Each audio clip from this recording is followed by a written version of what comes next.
नमस्कार दोस्तों। फिर से आप सबका जीडीपी कॉर्नर की इस सेशन में बहुत बहुत स्वागत है। दोस्तों, आज मैं आपके लिए जो भर्ती लेके आया हूं, वो है यूपी एक्साइज कांस्टेबल रिक्रूटमेंट, जिसमें 722 पोस्ट के लिए आप अप्लाई कर सकते हो। और अप्लाई करने के लिए सिर्फ और सिर्फ आपकी 10वीं ही कंप्लीट होनी चाहिए। यानी अगर आपकी 10वीं भी कंप्लीट है तो भी आप इजीली इसके लिए अप्लाई जो है वो कर सकते हो। तो इसके लिए क्या क्या एलिजिबिलिटी क्राइटेरिया चाहिए और क्या क्या चीजें लगने वाली है, उसके बारे में सारी इंफॉर्मेशन आज की इस वीडियो में हम देखने वाले हैं। तो सबसे पहले जान लेते हैं कि ये ऑर्गेनाइजेशन यानी कि इस ऑर्गेनाइजेशन से भर्ती निकली है। तो ये निकली है यूपीएसएसएससी। ठीक है, यानी ये UP Uttar Pradesh subordinate service selection commission की तरफ से भर्ती निकली है, जिसमें पोस्ट का नाम है एक्साइज कांस्टेबल। ठीक है, अबकारी सिपाही जिसे कहा जाता है, तो एक्साइज कांस्टेबल के लिए पोस्ट निकली है, जिसमें 832 पोस्ट है। बट जनरल सिलेक्शन जो होगा वो 722 पोस्ट के लिए होगा। बाकी 110 जो सिलेक्शन है वो स्पेशल सिलेक्शन जो होगा, यानी आपकी कुछ स्पेशल क्वालिटीज देखी जाएगी। वो आपको बताया नहीं जाएगा कि हम आप में स्पेशल क्वालिटीज देख रहे हैं। वो आप अगर एग्जाम देते वक्त या फिजिकल देते वक्त कुछ भी अपने स्पेशल क्वालिटीज आप में दिख गई, तो आपको उन 722 में नहीं, तो उन 110 में जो है डाला जाएगा, आपको स्पेशल ट्रीटमेंट जो है वो मिलेगी। पे स्केल क्या रहने वाला है, तो 19,900 से लेके 60,200 तक आपको पे स्केल जो है रहने वाला है। और इसकी अप्लाई एप्लीकेशन फीस जो है वो क्या रहने वाली है, तो सिंपल आपको ध्यान में रखना है कि 100 रुपीज इसकी एप्लीकेशन फीस जो है रहने वाली है। और ऑल कैटेगरी के लिए ऑनलाइन प्रोसेसिंग फी जो है वो रहेगी। ठीक है, साथ ही आपको ध्यान में रखना है कि हाँ, इसमें एक छोटी सी चीज ध्यान में रखिएगा कि फीस स्ट्रक्चर जो है वो 25 रुपीज है। ठीक है, फीस स्ट्रक्चर 25 रुपीज। अगर आप फॉर्म बाहर से भरते हो तो वो फीस आपकी 100 रुपए तक चली जाएगी, अगर आप फॉर्म बाहर से भरते हो। हाँ, कुछ जो अगर आप फॉर्म घर से ही यानी मोबाइल से भी भरते हो, तो मोबाइल से भी भरना काफी ईजी होता है। अगर सीखना है मोबाइल से कैसे भरा जाता है, तो मुझे कमेंट बॉक्स में कुछ भी टाइप कर दीजिए, मैं आपके लिए जो है घर से मोबाइल से कैसे फॉर्म भरा जाता है उसका भी जो वीडियो है वो बना दूंगा।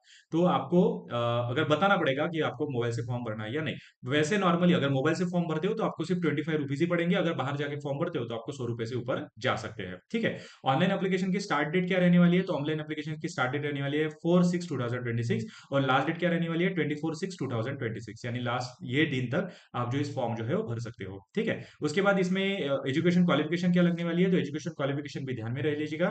तो एजुकेशन क्वालिफिकेशन में आपको ध्यान में रखना है कि एकेडमिक्स में आपका 12th यूपी बोर्ड या रिकॉग्नाइज यूनिवर्सिटी से होना चाहिए। ठीक है, ध्यान में रखना है यूपी बोर्ड मतलब आपकी 10वीं +2 यानी 12 जो है कंप्लीट होना चाहिए यूपी बोर्ड और रिकॉग्नाइज यूनिवर्सिटी से। कोई भी यूनिवर्सिटी से चल जाएगा, या यूपी बोर्ड से हो तो बेहतर ही है। ठीक है, उसके साथ आपका क्या चाहिए, तो आपको पीईटी 2025 की जो है उसका एक वैलिड स्कोर का जो है वो आपके पास होना चाहिए। ठीक है, मैंडेटरी रिक्वायरमेंट है कि पीईटी 2025 की वैलिड स्कोर कार्ड जो है आपके पास होना चाहिए। और एज क्या रहेगा सर, तो 18 से लेके 14 ईयर के बीच में अगर आप हो तो आप इसके लिए अप्लाई जो है वो कर सकते हो। इसमें कैटेगरी वाइज अगर हम पोस्ट देखते हैं, तो इसके लिए भी आपको छोटी सी चीज जो है वो ध्यान में रखनी है कि कैटेगरी वाइज कैसे पोस्ट रहेगी। तो वैकेंसी ब्रेकअप के लिए जान लीजिए कि अगर आप ओपन कैटेगरी से आते हो तो टोटल जो है 246 पोस्ट है। ठीक है, टोटल 246 पोस्ट है। ओबीसी के लिए 165, एससी के लिए 128, ईडब्ल्यू 61, एसटी के लिए 12। और स्पेशल सिलेक्शन जो है वो है 110 का। स्पेशल सिलेक्शन 110 का रहेगा, वो आपको वहीं पे पता चल जाएगा वो क्या होगा। तो टोटल मतलब ऐसा अगर देखा जाए तो 832 पोस्ट जो है आपको यहाँ पे देखने को मिल जाती है।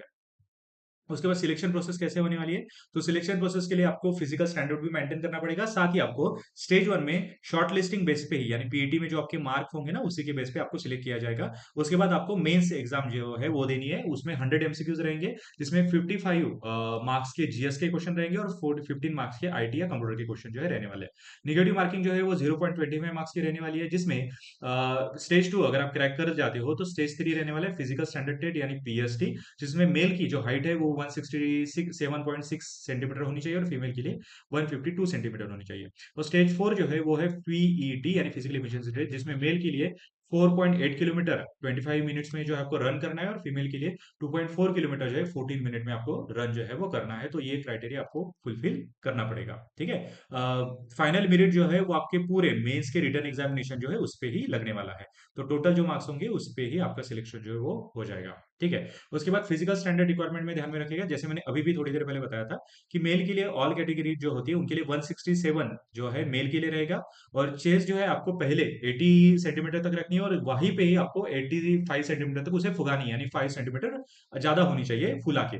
तो वो मेल के लिए रहेगा। फीमेल के लिए सिर्फ 152 सेंटीमीटर जो है वो हाइट रहने वाली है, जनरल ओबीसी और ईडब्ल्यूएस के लिए। और इनका वेट जो है महिलाओं के लिए वेट कंपलसरी रहेगा, तो वेट होना चाहिए 45 किलोग्राम। ओके। फीमेल के लिए एस सी एस टी उनके लिए भी 147 सेंटीमीटर हाइट रहने वाली है। और जो वेट रहेगा वो 45 किलोग्राम जो है रहने वाला है। वो अगर आपका वेट हो तो ही आप इसके लिए अप्लाई जो है वो कर सकते हो। और यही थी पूरी इंफॉर्मेशन। अगर आपको ये फॉर्म भरना है यूपी का तो आप जो है फॉर्म भर सकते हो। अगर आप बाहर के स्टेट के कैंडिडेट हो तो आप ओपन कैटेगरी से फॉर्म भर दीजिएगा। और अगर आप यूपी के रहने वाले हो तो आप कोई भी कैटेगरी से फॉर्म जो है वो भर सकते हो। अगर वीडियो अगर पसंद आए तो लाइक शेयर जरूर कर दीजिएगा, अपने दोस्तों के साथ शेयर कर दीजिएगा। जिनको इनकी सही जरूरत है उनके पास तो 100% पहुंचा दीजिएगा। ओके। और चैनल पे नए हो तो चैनल को भी सब्सक्राइब जरूर कर लीजिएगा। अभी मिलते हैं अगले वीडियो में, तब तक अपना ध्यान रखिएगा।